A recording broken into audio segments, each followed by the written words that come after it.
Hello friends, स्वागत है आप सभी का एग्ज़ाम स्टडी के यूट्यूब चैनल पर।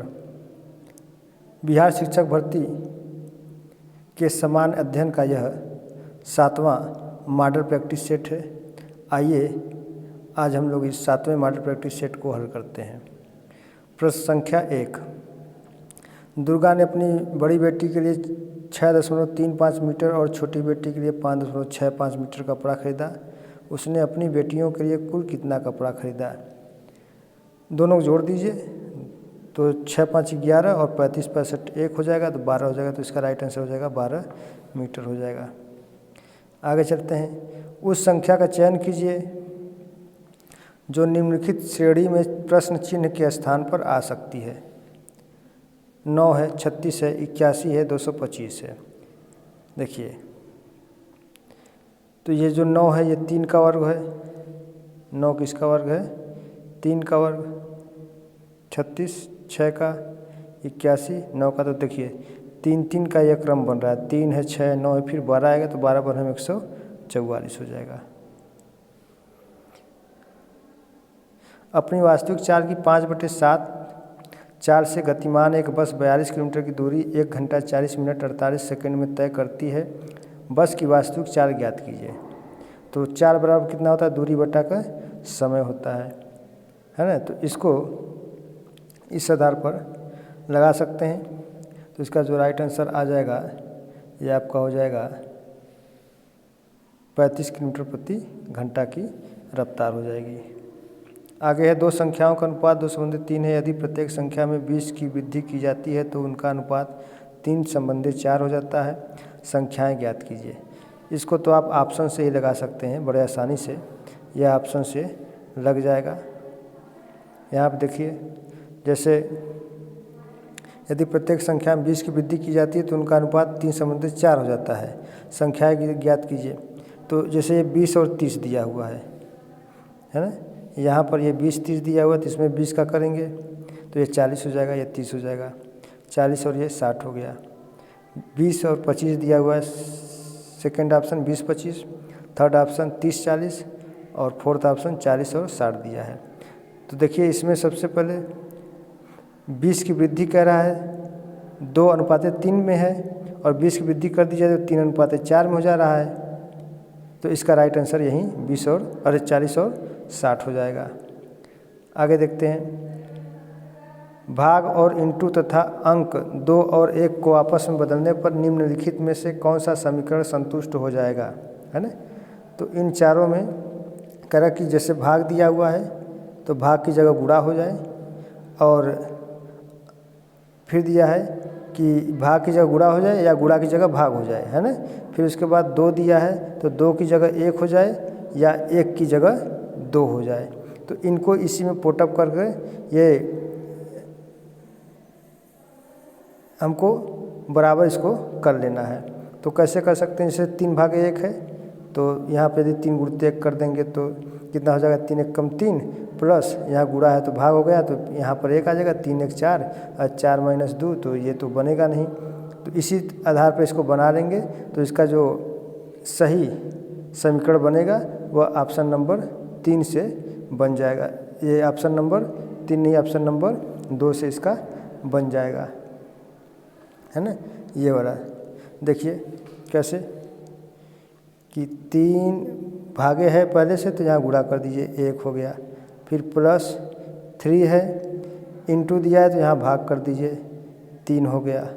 फिर -2 हो गया, बराबर 6 आना चाहिए। तो 3 1 3 प्लस 3 भागे 3 करेंगे तो 1 आ जाएगा। फिर -2 बराबर तो 3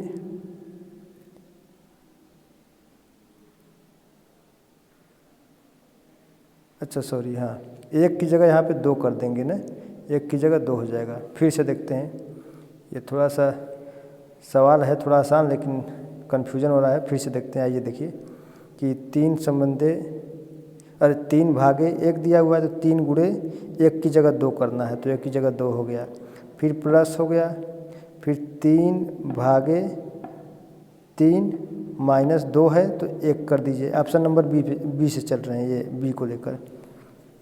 अब देखिए 3 दूना 6 प्लस 3 एकैया 3 हो गया, तो इसका 1 आ गया, फिर माइनस 1 आ गया, है ना। तो 6 1 कितना हो गया 7, फिर माइनस 1 कर देंगे तो कितना आ जाएगा 6 आ जाएगा। आगे चलते हैं। कटक निम्न में से किस प्रख्यात हस्ती से संबंधित है?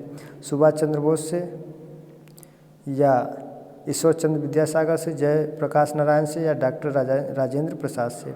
तो ये जो कटक है, यह कटक तो उड़ीसा में है, और उड़ीसा में ही सुभाष चंद्र बोस का जन्म हुआ था, वो भी कटक में हुआ था। तो इस आधार पर जो कटक का संबंध होगा वो किससे हो जाएगा? सुभाष चंद्र बोस से हो जाएगा। तो सुभाष चंद्र बोस का जन्म 23 जनवरी 1897 को, मैं लिख दे रहा हूँ यहाँ पर, 23 जनवरी 1897 को उड़ीसा के कटक में हुआ था।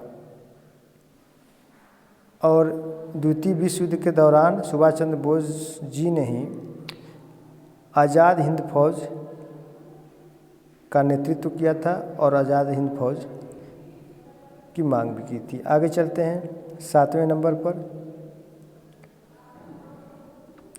भारतीय संविधान के निम्न में से किस अनुच्छेद में कर्मकारों के लिए निर्वाह मजदूरी आदि का प्रावधान निर्दिष्ट किया गया है? अनुच्छेद 41 में है, या 43 में है, या 42 में है, या 40 में है? तो आइए प्रत्येक अनुच्छेद को हम लोग देख लेते हैं। अनुच्छेद 41 है ना। तो जो ये अनुच्छेद 41 है, ये क्या कहता है कि अनुच्छेद 41 कहता है कि इसमें समाजवादी सिद्धांतों पर आधारित राज्य के नीति निर्देशक तत्वों को बताया गया है। किसमें? आर्टिकल 40 में समाजवादी, इसमें आर्टिकल 40 में क्या बताया गया है कि समाजवादी सिद्धांतों पर आधारित राज्य के नीति निर्देशक तत्वों को बताया गया है। यह राज्य को बेरोजगारी, बुढ़ापा, बीमारी और अक्षमता जैसे कुछ मामलों में काम, शिक्षा और सार्वजनिक सहायता के अधिकार को सुरक्षित करने का निर्देश भी देता है। अनुच्छेद 41। फिर उसके बाद अनुच्छेद 42 क्या? अनुच्छेद 42 में किस बात का उल्लेख है कि इसमें काम की न्याय संगत और मनोवृत्ति दशाओं के साथ साथ महिलाओं के प्रसूति सहायता का उपबंध किया गया है ना, अनुच्छेद 42 में। अनुच्छेद 40 में ग्राम पंचायत के गठन का निर्देश दिया गया है। बचा क्या? बचा अनुच्छेद 43, तो यहीं इसका राइट आंसर हो जाएगा। अनुच्छेद 43 इज राइट आंसर हो जाएगा कि भारतीय संविधान के निम्न में से किस अनुच्छेद में कर्मकारों के लिए निर्वाह मजदूरी आदि का प्रावधान निर्दिष्ट है? तो अनुच्छेद 43 में निर्दिष्ट है। आगे बढ़ते हैं 8 नंबर क्वेश्चन पे। बक्सर का युद्ध किस वर्ष में लड़ा गया था? 1576 में, या 1761 में, 1756 में, या 1764 में? तो ये जो बक्सर का युद्ध लड़ा गया था, यह बक्सर का युद्ध बक्सर नामक स्थान पर लड़ा गया था, है ना। और कब लड़ा गया था? तो यह लड़ा गया था 1764 ईस्वी में यह लड़ा गया था। तो इसका राइट आंसर हो जाएगा 1764 हो जाएगा। आइए बक्सर के युद्ध के बारे में कुछ थोड़ा सा जान लेते। तो बक्सर का जो युद्ध हुआ था वो 22 से 23 अक्टूबर सन 1764 में बक्सर के आसपास लड़ा गया था। ये जो बक्सर है ये बिहार में है फिलहाल में। तो क्या हुआ था कि इसमें एक तरफ अंग्रेजी सेना थी और उसका कमान कौन संभाल रहा था? Major Hector Munro. तो अंग्रेजी सेना का कमान एक तरफ मेजर हेक्टर मुनरो संभाल रहा था और दूसरी तरफ मुगल और नवाबों की सेना एक साथ थी।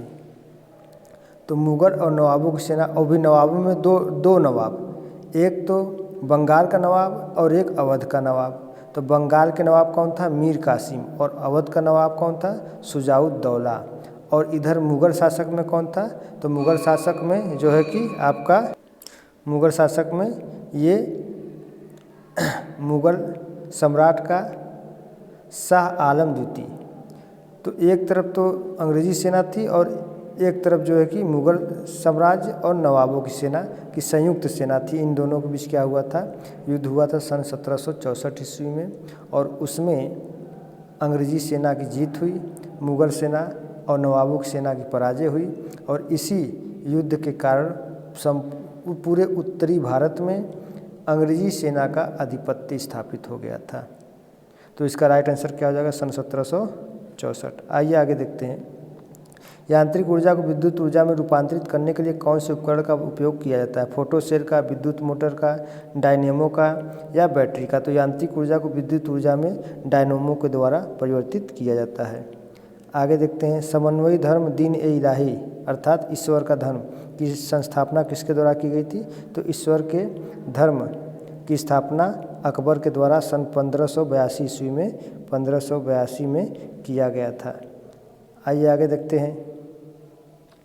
विश्व की तीसरी सबसे लंबी नदी इनमें से कौन सी है, तो इनमें से देखिए जो नील नदी है ये विश्व की सबसे लंबी नदी यानी पहली नदी है, और विश्व की दूसरी सबसे लंबी नदी कौन सी है, तो ये अमेजन है। कौन सी नदी है, अमेजन है। अब बचा इनमें से यांगसी, पराना और पीली नदी। तो पराना और पीली नदी तो ये दोनों बहुत छोटी नदियां हैं, है ना, तो ये होंगे नहीं। नील सबसे बड़ी नदी है तो ये भी नहीं होगा। बचा क्या, यही यांगसी नदी जो चीन की नदी है, और यह विश्व की तीसरी सबसे लंबी और एशिया की सबसे लंबी नदी है। ठीक, आइए चलते हैं प्रश्न संख्या 12 से। 12 में क्या है कि 1931 में पहली भारतीय बोलती फिल्म रिलीज़ हुई थी, इस फिल्म का नाम बताइए। तो इस फिल्म का नाम जो 1931 में पहली बार रिलीज़ हुआ था, है ना, बोलती फिल्म थी, इसका नाम आलम आरा था, आलम आरा। चलिए 13 नंबर पर चलते हैं अब, कि भारत के किस राज्य में सबसे पुराना और सबसे बड़ा तेल क्षेत्र मौजूद है। तो भारत के राज्य में सबसे पुराना और सबसे बड़ा जो तेल क्षेत्र है वह कहाँ पर है, यह असम के डिगबोई में स्थित है। और यह असम का डिगबोई कहाँ है, तो असम के तिनसुकिया नामक ज़िले में, वो डिगबोई में सर्वप्रथम 1901 में तेल का उत्पादन किया गया था, और यह एशिया का प्रथम तेल उत्खनन क्षेत्र भी रहा है ना। तो इसका जो राइट आंसर हो जाएगा वो हो जाएगा डिगबोई, है ना। अब आइए आगे चलते हैं कि बुक्का प्रथम प्राचीन भारत के इनमें से किस राजवंश का संस्थापक था। तो देखिए जो बुक्का थे और इनके साथ एक हरियर, तो हरियर और बुक्का ने 1936 में विजयनगर राज्य की स्थापना की थी, और इन दोनों का जो संबंध था वो संगम वंश से संबंध था, यानी कि संगम वंश के संस्थापक कौन थे, यही बुक्का और हरियर थे। तो इसका राइट आंसर क्या हो जाएगा, संगम हो जाएगा। इंग्लिश चैनल और उत्तरी सागर को जोड़ने वाली प्रमुख जल डमरू मध्य का नाम बताइए। तो इंग्लिश चैनल और उत्तरी सागर को जो जोड़ने वाली जल डमरू मध्य है उसको हम डोबर जल संधि के नाम से जानते हैं। तो इसका राइट आंसर हो जाएगा डोबर। जबकि पाक जल डमरू मध्य यह इंडिया और श्रीलंका के बीच में है, इंडिया और श्रीलंका के बीच में है। आइए आगे चलते हैं। 1848 में लॉर्ड डलहौजी के कार्यकाल के दौरान लागू हुए सुधार का नाम बताइए। तो विधवा पुनर्विवाह या सती प्रथा का विरोध या व्यपगत सिद्धांत या माल्य मिंटो सुधार। तो 1848 में लॉर्ड डलहौजी ने एक नीति अपनाई थी, उस नीति का नाम था हड़प नीति, है ना। तो इस हड़प नीति का जो है किसने प्रयोग किया था, और इसी हड़प नीति को ही व्यपगत का सिद्धांत के नाम से जाना गया था। अब इसमें क्या, ये हड़प नीति में क्या होता था कि इस सिद्धांत का उपयोग करके कई साम्राज्यों को ब्रिटिश साम्राज्य में शामिल किया गया था, और लेकिन इसकी क्या कंडीशन थी, इस हड़प नीति की कंडीशन ये थी अंग्रेज़ों के द्वारा रखी गई थी कि पैतृक वारिस के न होने के कारण, है ना, यानी कि पैतृक वारिस के न होने की स्थिति में सर्वोच्च सत्ता जो होगी वो कंपनी के द्वारा अपने अधीनस्थ क्षेत्रों को ब्रिटिश साम्राज्य में मिलाने की नीति अपनाई गई, और इस सिद्धांत के उपयोग के द्वारा कई साम्राज्यों को ब्रिटिश साम्राज्य में शामिल भी कर लिया गया। और उसमें सर्वप्रथम जो राज्य शामिल हुआ था इस हड़प नीति के तहत वो था महाराष्ट्र का सतारा। कब हुआ था महाराष्ट्र का सतारा, 1848 में, है ना। तो आप लोग डेट भी अपना नोट कर लीजिएगा। सतारा सन 1848 में, और उसके बाद संबलपुर था 1850 में, फिर उसके बाद उदयपुर था 1857 में जो राजस्थान का उदयपुर है, फिर उसके बाद नागपुर महाराष्ट्र का ही नागपुर 1853 में, और फिर झांसी को 1854 में हड़प नीति के तहत ब्रिटिश साम्राज्य में मिलाया गया था। आइए आगे चलते हैं। तो इसका जो राइट आंसर हो जाएगा वो हो जाएगा हड़प नीति या व्यपगत का सिद्धांत। आगे चलते हैं। निम्न में से कौन सा पौधों में होने वाला कवक रोग नहीं है? गेहूं का कीट, साइट्रस कैंकर, गन्ने की लाल सड़न या अंकुर का आर्द्र पतन। तो ये जो पौधों में होने वाला कवक रोग नहीं है पूछ रहा है, तो ये जो साइट्रस कैंकर है यही पौधों में होने वाला कवक रोग नहीं है, बल्कि यह जो रोग होता है यह जीवाणु के द्वारा होता है ना। साइट्रस फसलों में, साइट्रस मतलब खट्टेदार, जैसे नींबू हो गया, संतरा हो गया, है ना, जितने खट्टेदार फल हैं उन्हीं को साइट्रस फल कहते हैं। तो साइट्रस कैंकर यह जीवाणु के नामक ज़ैंथोमोनाक्सेनोपोडिस के कारण होता है ना। तो ज़ैंथोमोनाक्सेनोपोडिस के कारण यह रोग होता है। तो इसका साइट्रस कैंकर सही हो जाएगा। अब आइए आगे बढ़ते हैं। नासा का पूरा नाम क्या है? तो नासा का जो पूरा नाम है वो है नेशनल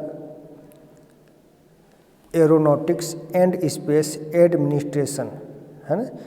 तो यही पहला वाला ही दिया हुआ है। आइए 19 नंबर पर चलते हैं। किस पशु को भारत का राष्ट्रीय धरोहर पशु घोषित किया गया है? तो इसमें से जो हाथी है इसी को राष्ट्रीय धरोहर पशु घोषित किया गया सन 2010 में, है ना। 22 अक्टूबर 2010 को हाथी को भारत का राष्ट्रीय विरासत पशु घोषित किया गया है। और उसी साल ही यानी 2010 में ही महीना मई का था, तो 18 मई 2010 को गंगा नदी में रहने वाले जलीय जीव जिसका नाम डॉल्फिन या जिसे सुसु भी कहते हैं ना, उसको राष्ट्रीय जलीय जीव के रूप में घोषित किया गया था। कब? 18 मई 2010 को। प्रकाश संश्लेषण की दर किस रंग के प्रकाश में अधिकतम होती है? तो प्रकाश संश्लेषण की दर सर्वाधिक ये लाल रंगों में होती है। आगे चलते हैं। एक्सरे की खोज किसने की थी? डब्ल्यू रोंटेजन ने, मार्कोनी ने, हेनरी बेकरेल ने या न्यूटन ने। तो जो एक्सरे है ये एक्सरे एक उच्च ऊर्जा वाली विद्युत चुंबकीय विकिरण का एक भाग है जिसकी तरंग दैर्ध्य की लंबाई 10 से लेकर के 0.01 नैनोमीटर तक होती है। तो इस एक्सरे की जो खोज थी वो डब्ल्यू रोंटजेन ने किया था। तो इसका राइट आंसर हो जाएगा डब्ल्यू रोंटजेन। इसलिए इन्हीं के नाम पर इसे रोंटजेन किरण भी कहा जाता है। भारतीय पुरातत्व सर्वेक्षण का मुख्यालय कहाँ है? तो भारतीय पुरातत्व सर्वेक्षण आर्कियोलॉजिकल सर्वे ऑफ इंडिया का जो मुख्यालय है वो है नई दिल्ली में है। भारतीय रिजर्व बैंक की स्थापना कब की गई थी? तो 1 अप्रैल 1935 को भारतीय रिजर्व बैंक की स्थापना की गई थी। Right answer. अब 24 नंबर पर आते हैं कि बंगाली साहित्यकार रविंद्रनाथ टैगोर को किस वर्ष अपने गीतांजलि नामक कविता संग्रह के लिए साहित्य का नोबेल पुरस्कार जीतने वाले पहले भारतीय बने, है ना। तो इन्हें 1913 में यह प्रदान किया गया था नोबेल पुरस्कार। और जो ये रविंद्रनाथ टैगोर थे ये पहले भारतीय थे जिन्हें नोबेल पुरस्कार से सम्मानित किया गया था। आगे बढ़ते हैं। जिन तत्वों में धातुओं और अधातुओं के बीच के मध्यवर्ती गुण होते हैं उन्हें उपधातु कहा जाता है। निम्नलिखित में से किसे उपधातु के रूप में जाना जाता है? तो कार्बन या तांबा या आयोडीन या जर्मेनियम। तो इसमें जो तांबा ये तो धातु हो गया, है ना। तो आइए जानते हैं कि धातु और उपधातु क्या होते हैं। तो कुछ तत्व रासायनिक रूप से धातु एवं अधातु दोनों के रूप में व्यवहार करते रहते हैं। ऐसे धातुओं को हम जो है कि या ऐसे तत्वों को हम उपधातु कहते हैं। जैसे बोरान है, सिलिकॉन है, जर्मेनियम है, एंटीमनी है, ये सभी क्या है? उपधातु हैं। यानी कि दोनों के बीच की बात हो गई। धातु भी हो और अधातु, यानी कि रासायनिक दृष्टि से धातु में भी व्यवहारित हो जाए और उपधातु और अधातु में भी व्यवहृत हो जाए तो ऐसे ऐसे तत्वों को हम क्या कहते हैं, उपधातु कहते हैं। तो इनमें जो जर्मेनियम है यही एक उपधातु है। और वे तत्व जो न तो धातु हैं और न ही अधातु हैं, तो उन्हें एक गैस की श्रेणी में रखा जाता है, उसे नोबल गैस कहते हैं। अशोक तर्कसिद्ध रूप से प्रारंभिक भारत के प्रसिद्ध शासक थे जिसने कलिंग पर विजय प्राप्त की। वे किसके पोते थे? तो ये जो अशोक थे ये चंद्रगुप्त मौर्य के जो है कि पोते थे। आइए आगे देखते हैं। संगीत नृत्य एवं नाटक की राष्ट्रीय अकादमी संगीत नाटक अकादमी भारत गणराज्य द्वारा संस्थापित पहली राष्ट्रीय कला अकादमी थी। यह अकादमी कहाँ स्थित है? तो यह अकादमी जो है यह अकादमी स्थित है नई दिल्ली में है। अच्छा, ज़रा सा एक क्वेश्चन पे थोड़ा सा मैं डाउट हो रहा है, ज़रा सा मैं देख लेता हूँ कौन सा क्वेश्चन है जो पूछा था। भारतीय नेशनल कहाँ गया, आर्कियोलॉजिकल सर्वे ऑफ इंडिया। ये आर्कियोलॉजिकल सर्वे ऑफ इंडिया कहाँ पर स्थित है? तो यह जो आर्कियोलॉजिकल सर्वे ऑफ इंडिया है इसका मुख्यालय नई दिल्ली में हम बताए थे। जी हाँ, तो नई दिल्ली ही है। ठीक, अब उसके आगे देखते हैं कौन सा सवाल पे थे हम लोग, यहीं पर थे। संगीत नृत्य एवं नाटक की राष्ट्रीय अकादमी संगीत नाटक अकादमी भारत गणराज्य द्वारा स्थापित पहली राष्ट्रीय कला अकादमी थी। यह अकादमी कहाँ स्थित है? तो यह अकादमी भी कहाँ पे है? नई दिल्ली में स्थित है। तो इसका राइट आंसर नई दिल्ली हो जाएगा। आगे बढ़ते हैं। स्वाइन फ्लू निम्न में से किसके द्वारा फैलता है? परजीवी के द्वारा, विषाणु के द्वारा, कवक के द्वारा या जीवाणु के द्वारा? तो ये जो स्वाइन फ्लू है यह वायरस के द्वारा होता है। ये बार बार ये क्यों आता है? अच्छा, इसके कारण ये, तो राइट आंसर इसका हो जाएगा वायरस हो जाएगा। तो H1 और N1 इसे आमतौर पर क्या कहा जाता है? स्वाइन फ्लू के नाम से जाना जाता है। मुख्य रूप से यह फ्लू जो होता है वायरस H1N1 ये वायरस ही है। H1N1 वायरस के द्वारा ही क्या होता है? स्वाइन फ्लू होता है। और ये जो स्वाइन फ्लू होता है यह सूअरों का एक श्वसन रोग होता है। चलिए आगे चलते हैं। निम्न भारतीय राष्ट्रपतियों के नाम को उनके कार्यकाल के अनुसार अवरोही क्रम में व्यवस्थित करें, है ना। फखरुद्दीन अली अहमद, नीलम संजीव रेड्डी, डॉक्टर जाकिर हुसैन, ज्ञानी जैल सिंह। तो इनको क्या करना है कि इन्हें अवरोही क्रम में व्यवस्थित करना है, यानी सबसे पहले से लेकर के सबसे बाद के। तो इन्हें अवरोही क्रम में कैसे व्यवस्थित करेंगे? देखिए, तो इनमें जो सबसे पहले थे नीलम संजीव रेड्डी, तो ये पहले नंबर पर आ जाएंगे। नीलम संजीव रेड्डी आ जाएंगे। तो बी वाला कहाँ पर है ऑप्शन? फिर उसके बाद फखरुद्दीन अली अहमद, फिर डॉक्टर जाकिर हुसैन। अच्छा, इसका जो है कि डेट ऐसे याद कर लीजिए कि जो ज्ञानी जैल सिंह थे, है ना, ज्ञानी जैल सिंह, ये ज्ञानी जैल सिंह ये इन चारों में पहले क्रम पर होगा। और ज्ञानी जैल सिंह को 25 जुलाई 1982 से लेकर के 25 जुलाई 1987 तक इनका कार्यकाल रहा है। तो डी वाला ऑप्शन देख लीजिए। तो सी वाला, ये जो सी वाला दिया हुआ है इसको पहले से हटा दीजिए। डी बच्चे 3। अब ज्ञानी जैल सिंह के बाद कौन हुए थे? नीलम संजीव रेड्डी हुए थे। तो नीलम संजीव रेड्डी 25 जुलाई 1977 से 25 जुलाई 1982 तक थे। तो सेकेंड नंबर कौन सा हो जाएगा? नीलम संजीव रेड्डी। अब डी के साथ बी देख लीजिए कहाँ पर, 2 जगह है, तो इसको भी हटा दीजिए। अब उसके बाद सी और ए में देखना है। सी और ए में देखना है तो जो फखरुद्दीन अली अहमद थे, तो फखरुद्दीन अली अहमद 24 अगस्त 1974 से 11 फरवरी 1977 तक ये थे। तो इसका जो है कि ए आ जाएगा। तो राइट आंसर यही हो जाएगा। यहाँ पे दिया है अवरोही क्रम में, यानी कि घटते हुए क्रम में, और आरोही का मतलब बढ़ते हुए क्रम में। तो इसका राइट आंसर ये आपका चौथा हो जाएगा। 30 नंबर के सवाल पे चलते हैं। सत्यमेव जयते उद्धरण भारत के राष्ट्रीय प्रतीक पर देवनागरी लिपि में अंकित है। यह उद्धरण कहाँ से लिया गया है? तो मुंडक उपनिषद से, या मंत्रिका उपनिषद से, या कथा उपनिषद से, या अध्यात्म उपनिषद से? तो सत्यमेव जयते यह मुंडक उपनिषद से लिया गया है। आइए अब आगे चलते हैं 31 नंबर के सवाल पर। भारतीय संविधान किस अनुच्छेद में यह प्रावधान किया गया है कि राष्ट्रपति की सहायता करने और उसे सलाह देने वाली एक मंत्री परिषद होगी, जिसकी सलाह के अनुसार राष्ट्रपति अपने कार्यों का निर्वहन करेगा। ये 31 नंबर का सवाल यहाँ पर दिया है। यहाँ पर देखिए, भारतीय संविधान के किस अनुच्छेद में यह प्रावधान किया गया है कि राष्ट्रपति की सहायता करने और उसे सलाह देने और उसे सलाह देने के लिए प्रधानमंत्री की अध्यक्षता वाली एक मंत्री परिषद होगी, जिसकी सलाह के अनुसार राष्ट्रपति अपने कार्यों का निर्वहन करेगा। तो यह तो बात कहा गया 74 के 1 में, यह बात कहा गया है। 74 का 1 इसका राइट आंसर हो जाएगा। निम्नलिखित घटनाओं को उनके कालानुक्रमिक क्रम में व्यवस्थित करें। तो जलियांवाला बाग हत्याकांड कब हुआ था? 1919 में हुआ था। 13 अप्रैल 1919 में हुआ था। ठीक, ये 1919 हो गया। फिर उसके बाद असहयोग आंदोलन और खिलाफत आंदोलन कब हुआ था? तो असहयोग आंदोलन ये तो 1920 में हुआ था और खिलाफत आंदोलन 1922 में हुआ था। यह 1922 में हुआ था।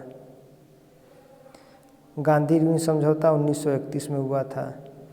भारत छोड़ो आंदोलन 1942 में। और चंपारण आंदोलन कब हुआ था? 1936 में, नहीं 1917 में हुआ था चंपारण आंदोलन। तो चंपारण आंदोलन कब हुआ था? 1917 में। तो सबसे पहले क्या आ जाएगा आपका? 1917 आ जाएगा, है ना। फिर उसके बाद क्या आ जाएगा? 1919 आ जाएगा। फिर उसके बाद क्या आ जाएगा? बी वाला ऑप्शन क्या था? बी वाला ऑप्शन असहयोग आंदोलन 1920 आ जाएगा। तो इसका जो राइट आंसर हो जाएगा EABCD। EABCD दूसरा वाला इसका सही आंसर हो जाएगा। निम्न में से कौन सी सबसे तीव्र भूकंपीय तरंगे हैं? तो प्राथमिक तरंगे की द्वितीयक तरंगे, सतही तरंगे या ज्वारी तरंगे। तो इन चारों में जो प्राथमिक तरंगे होती हैं ये सबसे तीव्र होती है। इसकी जो गति होती है 7 से 8 किलोमीटर प्रति सेकेंड, यानी कि 7 से 8 किलोमीटर प्रति सेकेंड की गति से यह भ्रमण करती है। यह ध्वनि के समान भी होती है। यह किसके समान होती है? यह ध्वनि के समान होती है, यानी कि जिस प्रकार से ध्वनि चलती है वैसे ये भी ठोस पदार्थों में चलती हैं। तो इसका राइट आंसर क्या हो जाएगा आपका? प्राथमिक तरंगे। इसे पी तरंगे भी कहते हैं और इन्हें अनुदैर्ध्य तरंगे भी कहते हैं। इन्हें अनुदैर्ध्य तरंगे भी कहते हैं। क्यों कहते हैं? क्योंकि ये ध्वनि तरंगों के समान होती है। इनके अणुओं की दिशा इनके जो कि आगे या पीछे कंपन करते हुए चलती है। आगे चलते हैं। अद्वितीयक तरंगों को यश तरंगे भी कहते हैं ना। इसे यश तरंगे कहते हैं या इसे अनुप्रस्थ तरंगे कहते हैं। यह प्रकाश के समान होती है, इसलिए इसे प्रकाशी तरंग, यह प्रकाश के समान चलती है। सतही तरंगों को हम यल तरंगे कहते हैं या इसी को धरातली तरंगे कहते हैं। इसी को सीयर वेव भी कहते हैं, इसी को लव वेव भी कहते हैं और ये सबसे विनाशकारी तरंग होती है। ज्वारी तरंगे तो जो सागरों में जब चलती हैं, सागरों में जो सागरी लहर जो ऊपर और नीचे क्रमशः उठता और गिरता रहता है, उन्हीं को हम ज्वारी तरंग कहते हैं, जिसका मुख्य कारण सूर्य और चंद्रमा की आकर्षण शक्ति है। 34 नंबर सवाल पर चलते हैं। किसी पिंड पर लगाए गए बल द्वारा किया गया कार्य पिंड द्वारा बल की दिशा में तय की गई दूरी और लगाए गए बल की मात्रा के गुणनफल के बराबर होता है। निम्न में से कौन सी कार्य का इकाई नहीं होगा? किलोग्राम प्रति सेकंड स्क्वायर, किलोग्राम स्क्वायर प्रति सेकंड स्क्वायर, न्यूटन मीटर या जूल। तो इसमें देखिए जो न्यूटन मीटर और जूल है ये तो होगा ही, है ना। पूछ रहा है इकाई नहीं है ना। ये पूछ रहा है इकाई नहीं है, तो इसमें किलोग्राम प्रति सेकंड स्क्वायर ये हो सकता है, लेकिन आपका यही वाला राइट आंसर होगा, यही नहीं होगा। किलोग्राम प्रति सेकंड स्क्वायर यही नहीं होगा। आगे बढ़ते हैं। भारत की पहली सेमी हाई स्पीड रेलगाड़ी वंदे भारत एक्सप्रेस को प्रधानमंत्री श्री नरेंद्र मोदी ने कब हरी झंडी दिखाई थी? तो ये 15 फरवरी 2019 को प्रधानमंत्री ने इसे हरी झंडी दिखाई थी, जो दिल्ली से लेकर के वाराणसी के बीच में चलने वाली यह सबसे तीव्र गति वाली ट्रेन है जिसकी गति सीमा 160 किलोमीटर प्रति घंटा से भी अधिक है। आगे बढ़ते हैं 36 नंबर, ए, बी एवं सी किसी काम को क्रमशः 6, 4 और 10 दिनों में पूरा कर सकते हैं। यदि वे एक साथ काम करते हैं तो उसी काम को पूरा करने में उन्हें कितने दिन लगेंगे। इनका एलसीएम निकाल लीजिए, है ना। तो ए, बी, सी किसी काम को क्रमशः 6 दिन, 4 दिन और 10 दिन में करते हैं। तो 1/6 हो गया, 1/4 हो गया, 1/10 हो गया। अब क्या होगा कि इनका जो है कि एलसीएम निकाल लीजिए, 6, 4, 10। तो इन 6, 4 और 10 का एलसीएम क्या आ जाएगा, 60 आ जाएगा, है ना। अब देखिए 60 तो कितने गुने की वृद्धि हो रही है यहाँ से, 6 में 60 का, ये 10 गुने की वृद्धि हो गई। तो 6 10 में 60 और 4 के बाद 60 बढ़ा तो 15 चौका 60 हो गया। फिर उसके बाद ये 10 छक्का 60 हो गया। तो इसको आप ऐसे जोड़ लीजिए। तो यहाँ पर ये आपका हो गया 6 10 में 60, तो ये 10 का हो गया, 10 + 15 + 6 का ये 60 हो जाएगा। तो 15 10 25 6 31 हो गया, 31/60 हो गया। अब इसको सॉल्व कर दीजिए। तो यहाँ पे इसका जो राइट आंसर हो जाएगा आपका एक सही 60 और 31 से कहीं 31 हो गया। तो इसका 29, तो 129/31 आ जाएगा, इसका राइट आंसर हो जाएगा। तो 36 का जो राइट आंसर हो जाएगा 129/31। उसके आगे बढ़ते हैं। दो उम्मीदवारों वाले एक चुनाव में 86 मत अवैध घोषित किए गए। विजयी उम्मीदवार ने 58% मत प्राप्त किए और 256 मतों से विजयी हुआ। मतदान किए गए कुल मतों की संख्या कितनी है। 1668, 1668, 1686, 1868, 1866। तो इनका जो राइट आंसर हो जाएगा ये 1686।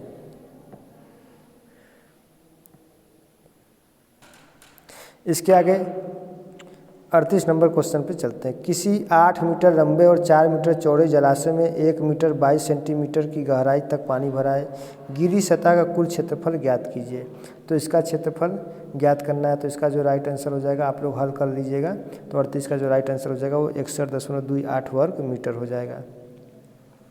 और आज के वीडियो के सेशन का यह अंतिम सवाल आज नहीं 39 नंबर है, अभी एक सवाल और बचा हुआ है। 25,000 रुपये की धनराशि पर पहले, दूसरे और तीसरे वर्ष के लिए क्रमशः 4%, 5% और 6% की वार्षिक दर से चक्रवृद्धि ब्याज ज्ञात कीजिए। यदि ब्याज की गणना वार्षिक चक्रवृद्धि आधार पर ज्ञात की जाती है। तो ये चक्रवृद्धि ब्याज का फार्मूले के आधार पर इसको आप लोग हल कर लीजिएगा। मैं यहाँ पर सीधा आंसर दे दे रहा हूँ। तो इसका जो राइट आंसर होगा वो 3938 रुपये हो जाएगा। और आज की वीडियो का यह अंतिम सवाल 40 नंबर का सवाल है।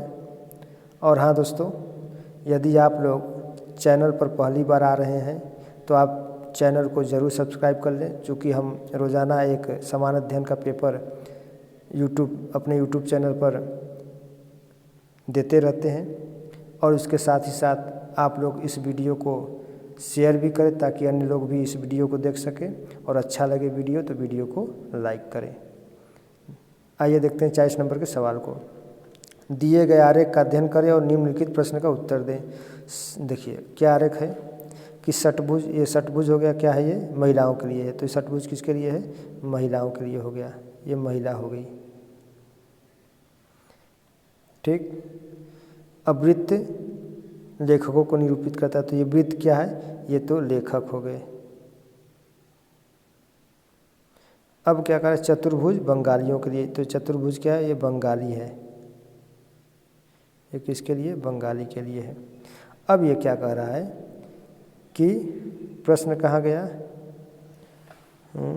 मैं प्रश्न बता दे रहा हूँ कि इसके आगे का जो क्वेश्चन है यह लिखा है कि अच्छा, ये रहा क्वेश्चन। कितनी महिलाएं लेखक होने के साथ साथ बंगाली भी हैं? तो इसका जो राइट आंसर हो जाएगा, यानी कि ऐसी महिला बताना है जो लेखक भी होने के साथ साथ क्या है, बंगाली भी हैं। तो लेखक भी हैं और बंगाली भी हैं, तो ये 15 महिलाएं ऐसी होंगी। आइए देखते हैं।